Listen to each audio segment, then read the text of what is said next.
Well, I can still project what Arch is going to think. It's your pick. I think Arch Manning's going to be a top 5 as a quarterback in the SEC this year. Okay, we'll see. I'm willing to bet money on that. You may be right, but I just feel like if you're drafted, I want to go off things that I know.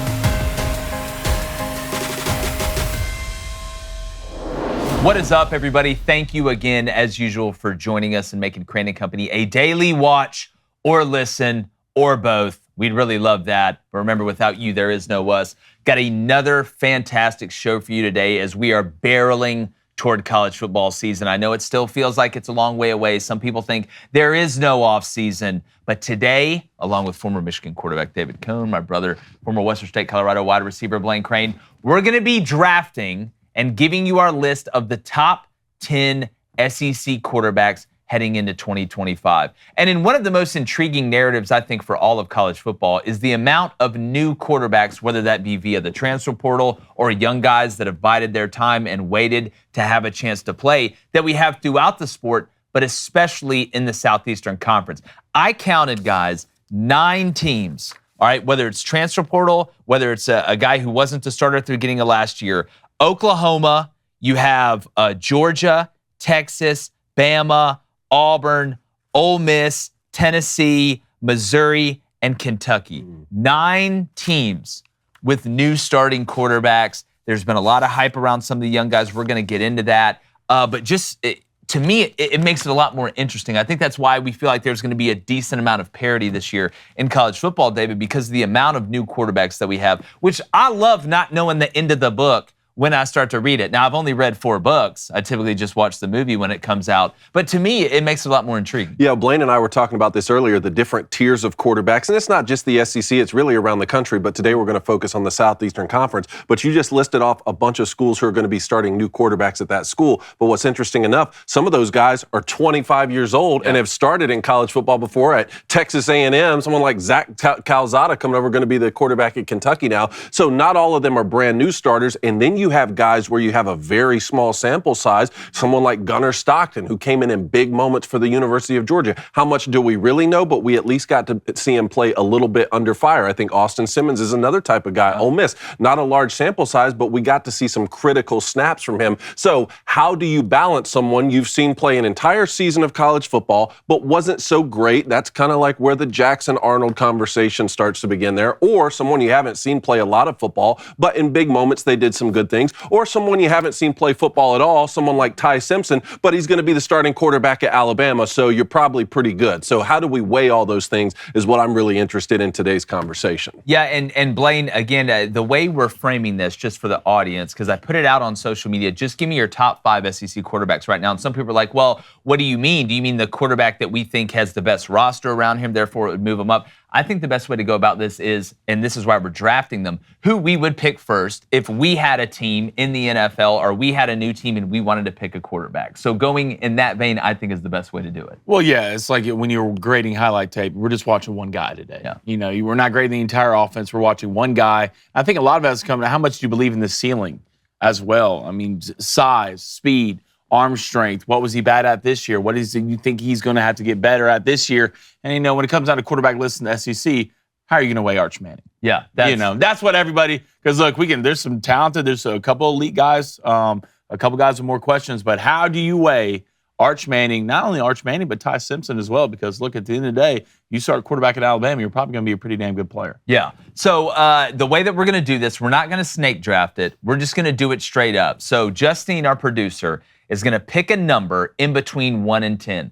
We're going to guess that number, and who's ever closest in the order, right? 1, 2, or 3. So let's say Blaine wins, I'm second, you're third, David. It would go Blaine picks first, I pick second, you pick third, Blaine picks fourth, I pick sixth, and go in. So let me ask you a question then. We're going to do the top 10 quarterbacks in the SEC, right? Are we going from 1 to 10, or are we going from 10 to 1? Because are we trying to draft like the best players on our team or the appropriate order? I think because typically we go from like 10 to 1, right? But I think in this frame of reference, because we're drafting, we should do it like the NFL draft. Number one That's pick. what I thought. Okay. Who are you taking? So, Justine, do you have a number? I that do. NC State New York Giant loving head of yours between 1 and 10. You're ready to go, huh? I am ready if you guys are ready. All right, Blaine, do the honors. You pick first. We got our whiteboard or what? I'm going to write down. I wasn't prepared with the whiteboard. David just has everything around him. David is. He's very prepared. I'm going to go, I'm feeling 7. You're Doctor Stranging. I'm feeling right 7. now? Yeah, I like You're on 7. audio. Blaine's using the Doctor Strange finger to the head, circle with the other hand. I'm going to go 3. Okay. Oh, no. Were my mouthing? 5? Well, I had 5 written down, but now I'm going to go 4. Okay. All right, Justine, what is 7, isn't it? It is not. That was my first number, but I changed it to my volleyball number. This was prior. Prior, I changed it to this before we started recording. I changed it to my volleyball number, which is 9. So Blaine, you still win. Okay, Still cool. win, I don't know Blaine. why we had to go through that entire thing to Pomp tell me and I still won, but I'll circumstance. take it. That's fine. Yeah, no. All right, so, Blaine, when it comes to SEC quarterbacks, who are you drafting in the number 1 spot and why? I'm going to go with Lenore Sellers. Really? Ooh. Wow. Really? 1, dual threat. Can live in best of both worlds. Size, speed. I think from what I've seen already, he's gotten better at the easy, moderate passing from short to medium game. And I think from a ceiling standpoint, I think Lenore Sellers is the most talented player at his position in this position group. And when you're that big, when you're that fast, you can throw the ball that far. And the only thing I keep hearing is how much your accuracy is improving. I think Lenore Sellers, from a talent standpoint, is the best quarterback in the SEC. I think you can make a good argument for it, Cone. It's just his timing has to be sped up this year, which it should. That's kind of his next evolution. But from a physical standpoint, from an ability to have that size but be a natural passer of the ball, I mean, you can make a case for Lenoris. I mean, he's a freak. Well, I had him at number 3, and if we were just drafting off potential and highest ceiling, I think for sure he would be number 1. Going to be tough for me to draft him over some of the other guys like a Garrett Nussmeier who threw for 4,000 yards. But I agree with you on the potential and the ceiling. And did you hear, he came out this week or his father came out this week and said he was offered $8 million in NIL, which that begs a lot of question, like what's he currently making? Again, these are things that I can't really look up and see, but turned down an $8 million NIL offer to leave South Carolina? Well, initially you hear that, and I think it was Dov Kleiman I saw that put out, his father said, you're 19, you don't need $8 million, you're in a good spot. I can understand, you bring up a good point, that the number that he's making right now, is it worth it? If I'm Lenore Sellers and I'm the man at South Carolina, it's my job, right? I've cemented myself there and I'm making $5.5, $6 million. I don't think going to another school is worth that extra $2 million. New coaches, new fan base you have to impress, new location where you're not super familiar with, new teammates as well you've got to ingratiate yourself with and get the timing down, new offense. So I agree with him. I think it's actually a breath of fresh air, but let's not forget Lenore Sellers is still making a lot of money and deserves a lot of money. The numbers I'm seeing is 3.8. 3.8, which, again, I would be 100% spot on. I would be willing to bet he's and I probably wonder making I wonder who the team was. Mm. You know, if you're throwing out $8 mil, is probably somebody who's want to get into the national championship consideration. And 2, son, get in the car. You're going. Get in the car for $8 mil, son. We're going. Okay. Get in the car. All right, Coney, you've got the second overall pick here. Number Where you 2 going? pick, really it was splitting hairs for me between Garrett Nussmeier at LSU and Johnny Mateer at Oklahoma based off the system that I would probably implement if I were the offensive coordinator and I were calling plays. I'd really like to use Johnny Mateer's legs and what he's able to do in the zone scheme. One thing coming over year 1 in the SEC, I do think he has more to prove coming over from Washington State. So with the 2 pick, I'm going to go with Garrett Nussmeier, who I already saw throw for 4,000 yards at LSU. I believe the only 4,000-yard passer returning to college football this season. Again, bided his time in those years at LSU, got a chance to start last year. I think he's an old-school gunslinger. He needs to take care of the football a little bit better, but I really believe in his ability, and I think it will translate to the next level as well. So I'll take Garrett Nussmeier. Yeah, not a bad pick. Look, I had John Mateer as my number 1 overall pick. I'll continue to scream because I think he is, and you can make arguments for other guys from a combination of being able to run the ball, natural passing ability, arm strength, which ability. But when you look at Nuss, the biggest knock on him coming into this year, and there's not a ton of critique. He's a hell of a player. I think as far as anticipatory throwing, as far as knowing what you're looking at, I think Nuss's football IQ is up there, and he can really spin it. His next evolution has got to be being better against pressure, being better when the pocket breaks down, even if that means throwing the ball away, because he got too cute sometimes last year. And it's really overthinking. It's trying to do too much. And he's a coach's son, so he feels like he should have every answer in every situation. He was raised in the waters of quarterbacking in college football. But if he takes that next step with the wide receivers that they got as well, I know we're just drafting the player and on the team, but that's why, you look at LSU, it's hard for me not to put them in the playoff. I think Blake Baker's going to do a hell of a job on that defense. So obviously, number 3, if I have Johnny Mateer at 1, I'm going to take John Mateer at 3. I just think this guy is if I went out and I wanted to put together a quarterback that I think would fit exactly what I wanted to do, not only from an ability standpoint, but that dog in him standpoint. And I get he was at Washington State. He does have to prove that he can do it at this level. But let's not forget what the last Washington State quarterback transfer did when he went down to Miami. All he did was become the number 1 overall draft pick, and it was a sauce festival every time he took the field in Cam Ward. I think Johnny Mateer is the total complete package. I think the mixture of Johnny Mateer, and he doesn't have to learn a new language with his offensive coordinator coming over to Oklahoma, which makes it easier. But just from a physical, leadership, ability, improv ability standpoint, I'm going to go Johnny Mateer. I think he's going to be the best quarterback, maybe in college football. He's my early pick to win the Heisman. But, Blaine, really? Early pick. Because boy's cooking with Crisco. That's what I think. And you look at what he's got around him. I think it could actually be something this year. All right, so we got our top 3. Number 4, Blanye East. This is tough. Now it's going to get thick. This is tough because of a recent video I've seen. Oh, of Look, I'm gonna go Arch Manning here. Wow. I'm gonna go Arch Manning here. Look, are you mad that he took your pick, or you're mad because Arch shouldn't I'm going be that Arch high? here. If the hood believes in you, Arch, then I believe in you. Does the hood believe in Arch? I don't know if you saw this, but Ryan Wingo, one of the receivers, took him down to a camp in St. Louis. And this is Arch. Just the hood's embraced him. And that means, one, I know what, you're probably cooking at practice. You're probably absolutely, you already got the respect of your teammates and respect of the hood. At the end of the day, I mean, I'm starting to believe. I'm really starting to believe this is him in St. Louis. Okay, now, Arch. I get what you're, look, okay, now, Arch. I understand what you're saying. Okay, now, Arch. But with that, boy should not be top 4 just because of that. Look, I'm not a Texas hater. I've been labeled a Texas hater for some reason, or an Arch Manning hater, just because I've got to see it. I've got to see it. I have not seen enough. I've seen the trailer for the movie. Looks pretty good.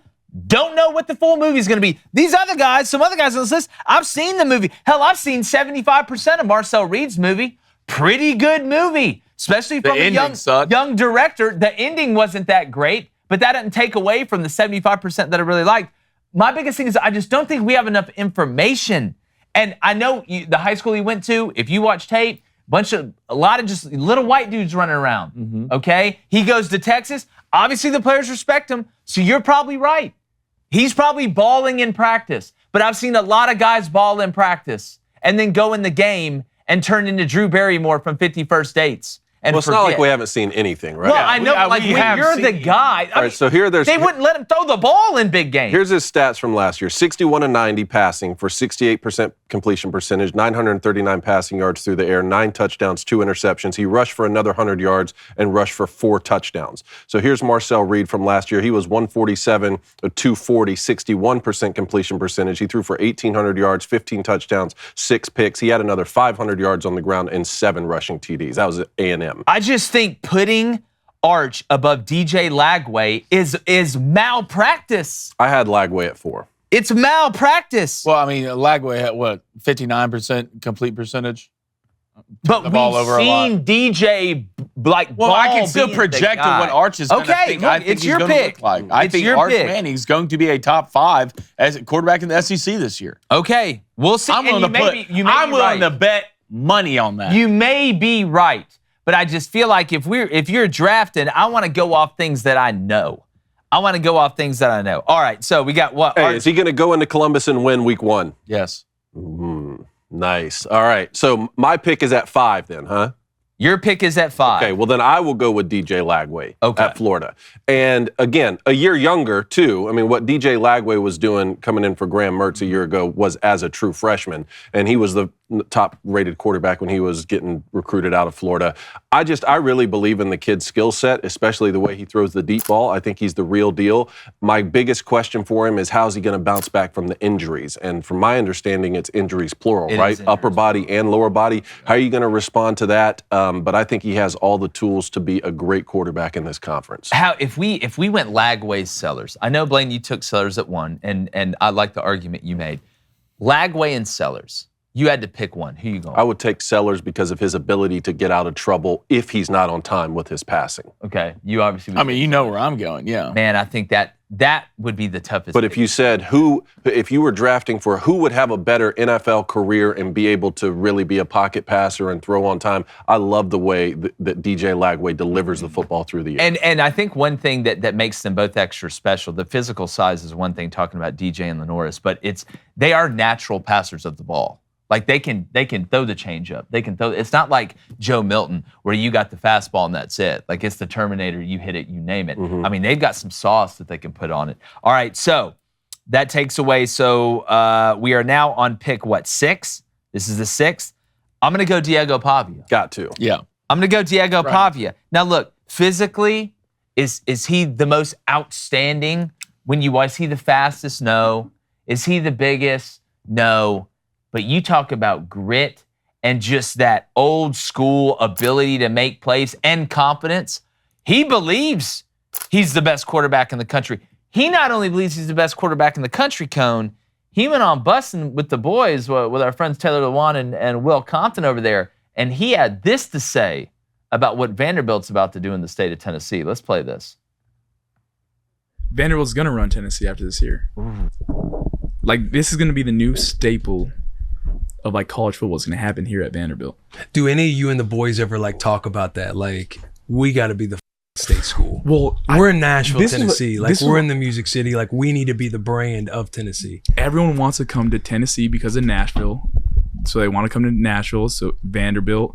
And then when we have like the most money in NIL, like, why not come here? So like we literally just have to win this year and throughout the rest of the year. It'll take care of itself. You think Vandy will have the most money in the game? I think we'll be up there, Yeah. but like it's Nashville. Yeah, there's a lot of big hitters around here. Yeah. They just need a team to believe in. Yeah. That's all they need. They need Diego Pavia.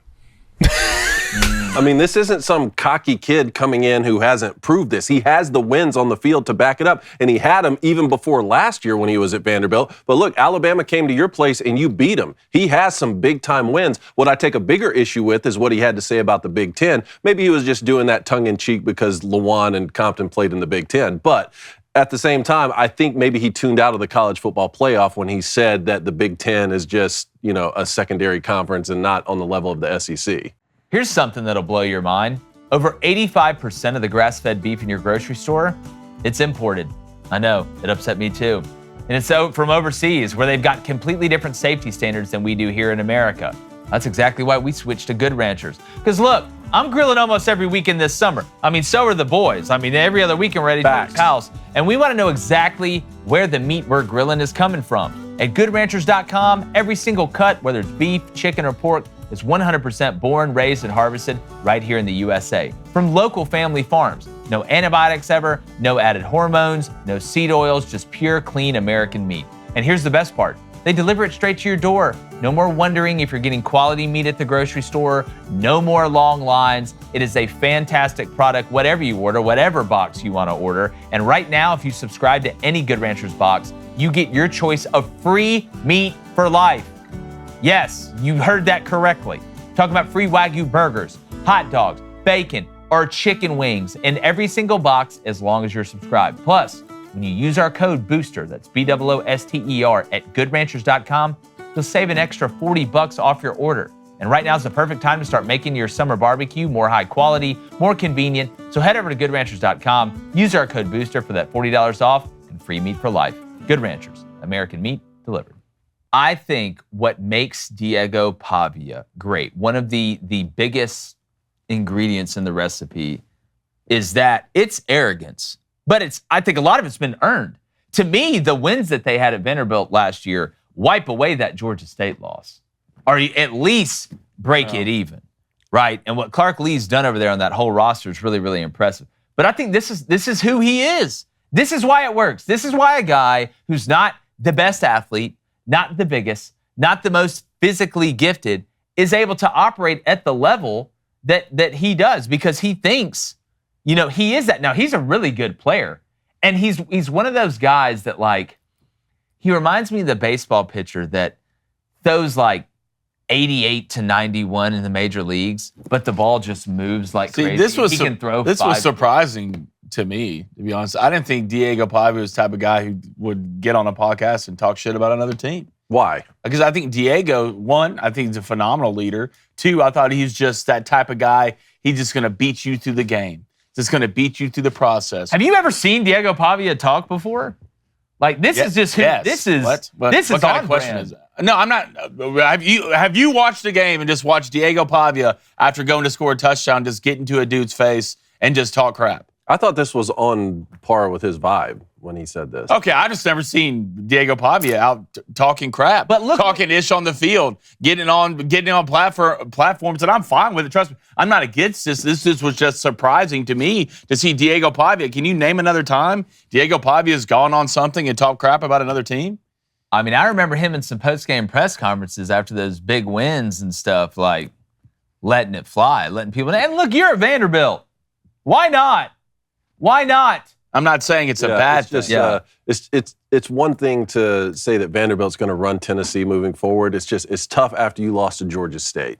It does make it harder, but I think the big wins at least break it even. Yeah, but see, it does because you're at Vanderbilt. Yeah. Imagine doing that if you were Alabama. Imagine Alabama beat LSU, but they lost to Georgia State. What would everyone be talking about this offseason? For sure. But that's why it's specific to Vanderbilt. All right, so I went Pavia at 6. All right, Blaine, we're at 7.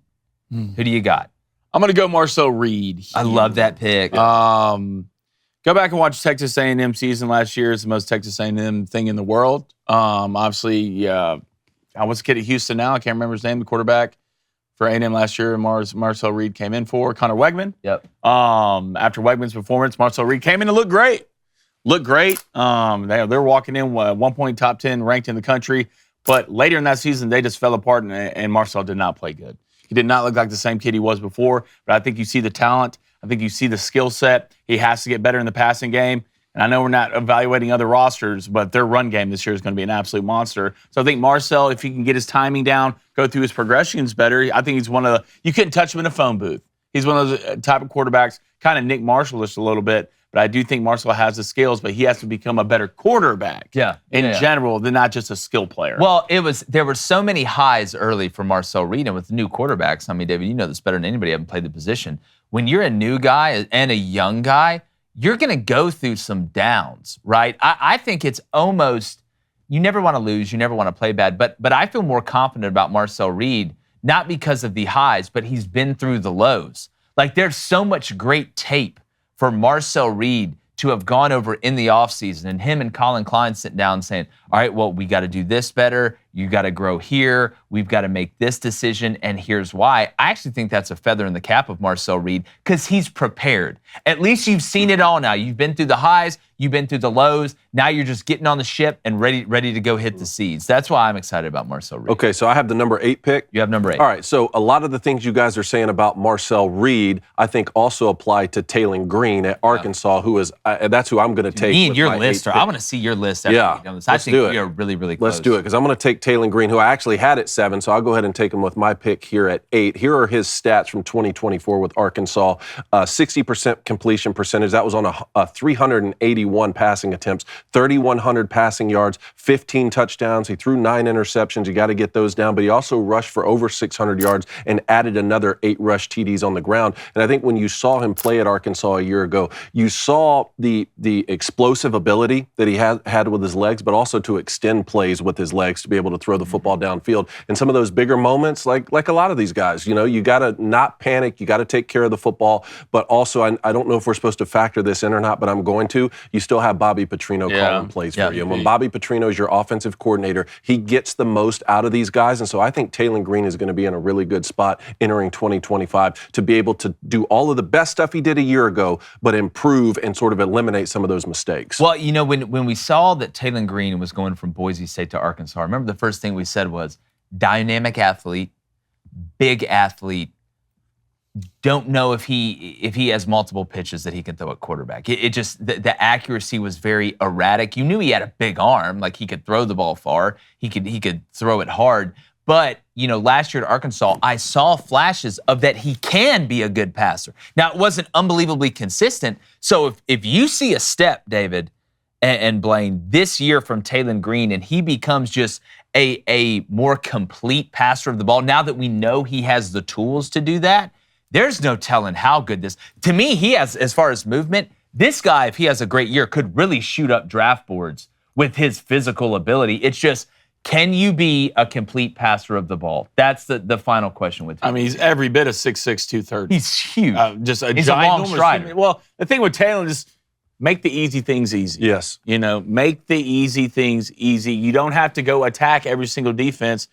Sometimes you just have to let the defense come to you a little bit and take little by little by little. But do think Taylor Green, from a ceiling standpoint, he could be. I wonder what his Heisman odds are. When it comes in, you got to factor how many games can Arkansas win. Put a couple shekels on that. Yeah. All right, so I got 9, right? I'm going to go with Gunnar Stockton at 9. Really? And the reason I'm going to go with Gunnar at 9, and people will say, oh, well, you're just drafting based on physical ability. You can't count all the tools that Gunnar has around him at Georgia because we don't think we're going to put a lot on his plate. Man, there's something about this guy that I saw when he came in last year, and it's almost a little bit Diego Pavia-ish in the fact that he's not the biggest, he's not the fastest, but you can see that he can do everything well, right? Or he has the capability to do that. And when he got thrown in the biggest moment, the players rallied around him. He made some big plays for him. I know they ended up losing to Notre Dame in the college football playoff, but he got put in about the worst situation that you can get put in as a backup quarterback that hasn't played a ton throughout the year when Carson Beck went down. You are expected at Georgia to come in and make plays in the postseason, right, where the expectations are the highest. And I think he's got game. I think he's tough. I think he's gritty. I think he can make all the throws without having all the amazing physical characteristics that we've listed with Lenora Sellers and DJ Lagway and even a guy like Taylor Green. I think he would be a solid quarterback in the locker room. Apparently, I mean, in talking to Rusty Manzelli, told us this, he can win the locker room. I think he's an old school Southern boy tough ass. That's what I think he is. And I think it plays, at least in this. All right, so here's one point I want you to clarify, because you were criticizing the Arch Manning pick, right? But we've seen Arch Manning play more at Texas than we've seen Gunnar Stockton play at Georgia, even though that was a big moment for him to come in. And of the quarterbacks left, I mean, we have a bigger sample size of playing time from Joey Aguilar, from Zach Calzada, who's coming over, Jackson Arnold, even Blake Shapen, who's coming over from Baylor to Mississippi State. So how can you justify the Gunnar Stockton pick but not the Arch Manning? Is there a because Gunnar Stockton wasn't a package. He was the guy. I saw Gunnar that week of practice, knowing you're the guy in the biggest moment.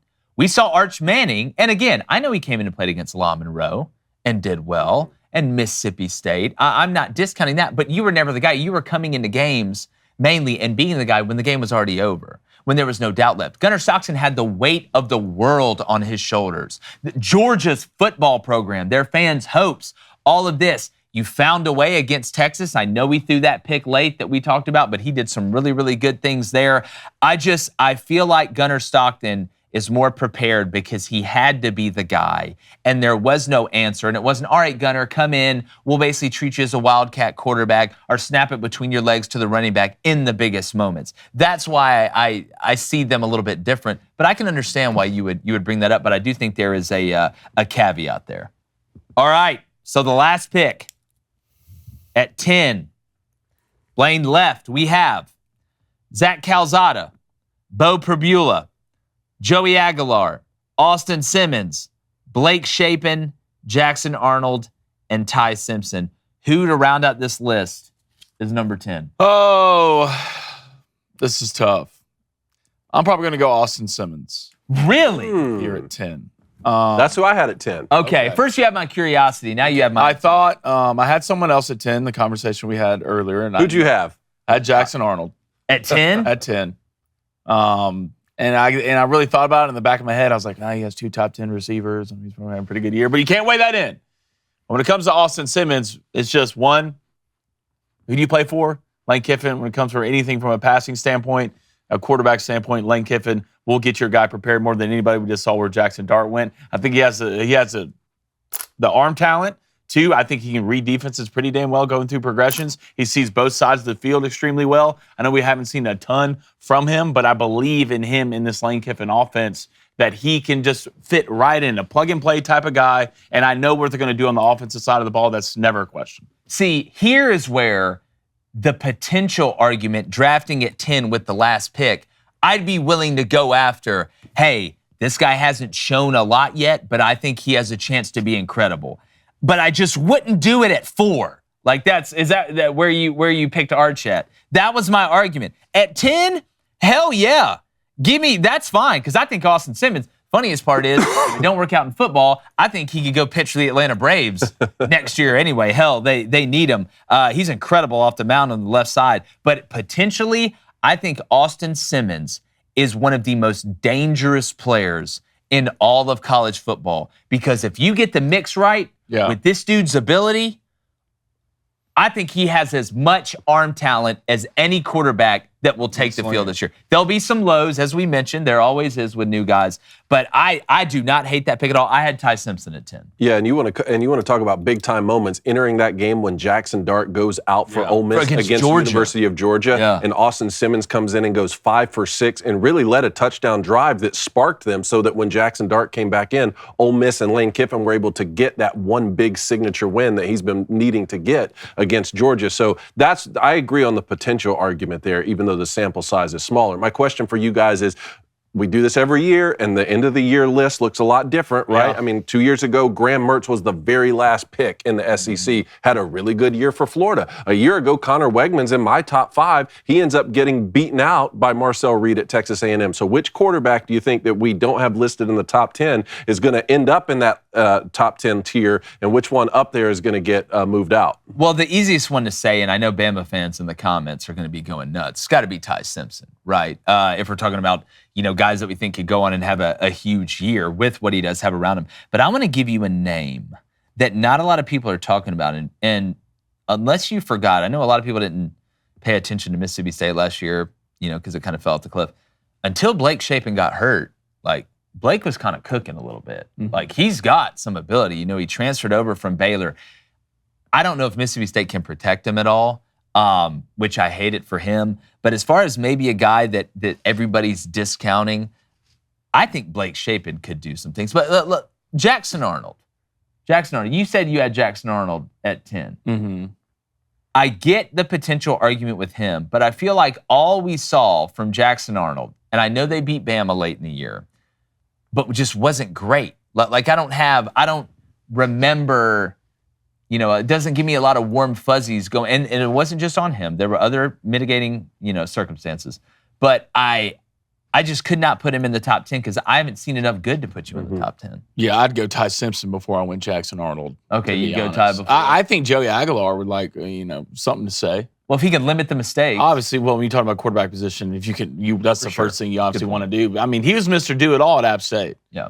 Mr. Do-It-All, you're walking to a system with Josh Heupel where it's only going to make your life easier with splits, easy reads. It really gives a hurry-up offense. The defense doesn't have much tail. So I really think Joey could come in. He can run it too if he really needs to. If he can eliminate mistakes and just fit into the offense well, I wouldn't be surprised to see Joey Aguilar on this list next year. And since we're just saying something about everyone, Bo Prabula, remember, he transferred in from Penn State, and he did some good things, especially in the ground game when he was filling in for Drew Aller. But I haven't seen a lot from him through the air. That's what I just don't know. I think there's a reason for that. If Andy Kotelnicki wasn't your new OC, if this was like old Penn State and he was coming over, I'd be like, all right, well, offensive-wise, they kind of shut it down and didn't want to take risks. And I think this Missouri team is going to look so much different than what we've seen because they have to be with him at quarterback. But You play the long game, keep it on the ground, run the play clock down, spit it out, quick game. But as far as a guy that can take off and cause some problems as an athlete, Bo can really do it. So, all right, pretty good list. Pretty good list, I think. We want to know in the comments what you guys think. Give us your top 10 SEC quarterbacks. We need to go ahead and do this probably for every conference. Let us know where you agree, where you disagree. But most importantly, we appreciate you guys being here. And make sure you hit that like button, hit that subscribe button, keep sharing the show. We got more great content coming. And like the chances, me not getting tired of seeing Arch Manning in the top 5 quarterbacks before the season. Before the season, we're going. Get over it.